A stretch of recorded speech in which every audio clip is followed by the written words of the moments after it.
শোন, এমন ভিসা তোরে লাগাই দিমু ডাইরেক্ট আমেরিকা, মাস গেলেই লাখ টাকা। জমিতে কাজ করতে হবে না, জমি বিক্রি করে টাকা রেডি কর। সব চিন্তা বাদ দিয়ে আমার উপরে ভরসা কর, এটা তোর জীবনের সুযোগ, একদম মিস করবি না। একদা এক গ্রামে দুইটা বাচ্চা নিয়ে বাস করত এক গরিব বানর পরিবার। তারা ছিল একেবারেই হতদরিদ্র।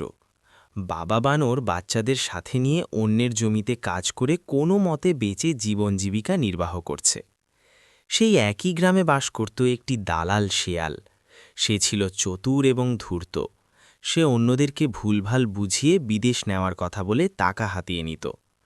একদিন বানর তার জমিতে ধান লাগানোর কাজ করছিল। পিছন থেকে শিয়াল এসে বানরকে বলল, আমি দেখছি তুমি অনেক দিন ধরে কষ্ট করে কাজ করছো। আমি তোমাকে বিদেশ পাঠিয়ে দেই, ভালো টাকা রোজগার করবে, তোমার পরিবার সুখে শান্তিতে থাকবে। বানর চিন্তা করে রাজি হল। সে তার একমাত্র সম্পদ এলাকার মাতাব্বর ছাগলের কাছে বাড়ি ভিটা বিক্রি করে টাকা নিল। টাকা নিয়ে বানর যাচাই বাছাই না করে সোজা শিয়ালের হাতে সেই টাকা তুলে দিল। কয়েকদিন পর শিয়াল আবার এসে বানরের বাড়িতে ভিসা নিয়ে হাজির হল। বিদেশ যাওয়ার দিন বানর সব প্রস্তুত করল। বাসে বসে অনেক স্বপ্ন, আর পরিবারের জন্য কত কি করবে, কত আশা। কিন্তু এয়ারপোর্টে গিয়ে দেখল তার ভিসা জাল এবং নকল।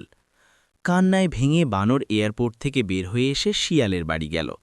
দেখা গেল শিয়াল পালিয়ে গেছে এবং অনেক মানুষ তার ঘরের সামনে বসে আছে। তাদেরও ঠকিয়েছে।